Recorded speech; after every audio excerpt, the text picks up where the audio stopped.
चला, आज आपण एका नदीची गोष्ट करूया. पण ही काही साधीसुधी नदी नाहीये.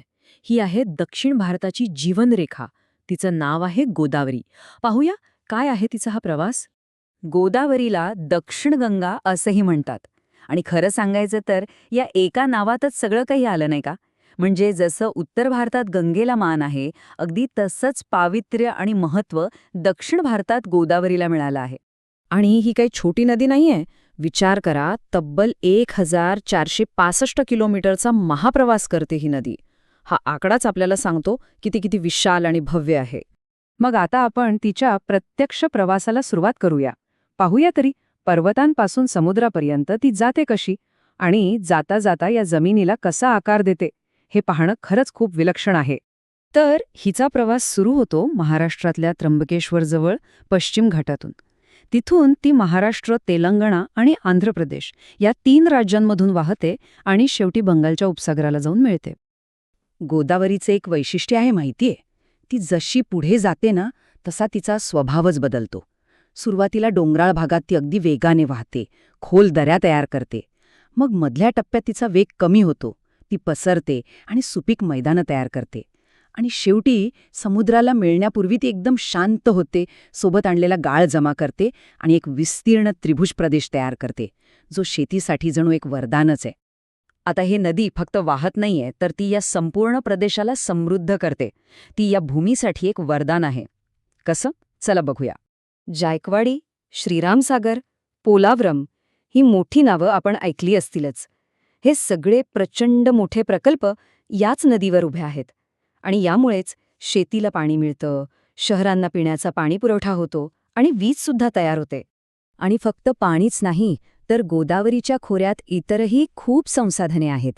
त्यामुळेच तर इथे शेतीवर आधारित उद्योगांपासून ते औष्णिक ऊर्जा प्रकल्प आणि तेल नैसर्गिक वायू उद्योगांपर्यंत कितीतरी प्रकारचे उद्योग भरभराटीला आले आहेत.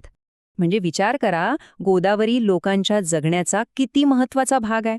तिचा त्रिभुज प्रदेश तर तांदळाचं कोठार म्हणूनच ओळखला जातो. लाखो शेतकऱ्यांचं घर चालतं त्यावर. इतकंच नाही तर मत्स्यपालन, पर्यटन आणि इथली समृद्ध वन्यजीवसृष्टी या सगळ्याचा आधारस्तंभही गोदावरीच आहे. पण थांबा, या सुंदर गोष्टीची एक दुसरी काळोखी बाजूसुद्धा आहे. एक अशी बाजू जी खूप चिंताजनक आहे. आतापर्यंत आपण तिच्या सौंदर्याबद्दल बोललो, पण आता वेळ आहे तिच्यावर आलेल्या संकटाबद्दल बोलण्याची.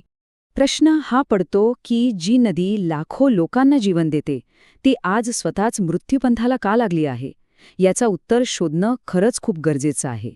गोदावरीवर ना एकाच वेळी 2 बाजूंनी हल्ला होतोय. एकीकडे आहे प्रदूषण, म्हणजे कारखान्यांमधला विषारी कचरा, शहरांमधलं सांडपाणी आणि शेतीतली कीटकनाशकं, हे सगळं थेट नदीत मिसळतंय. आणि दुसरीकडे आहे तिचा ऱ्हास, म्हणजे पाण्याचा प्रचंड अतिवापर आणि धरणांमुळे तिचा नैसर्गिक प्रवाहच अडला आहे. आणि ह्याचा परिणाम काय होतोय तर नदीचा त्रिभुज प्रदेश लहान होतोय, पाण्यातले मासे कमी झालेत, ज्यामुळे मच्छीमारांवर संकट आलंय आणि संपूर्ण पर्यावरणाचा तोलच बिघडलाय. पण घाबरण्याचं कारण नाही. अजूनही वेळ आपल्या हातातून गेलेली नाही.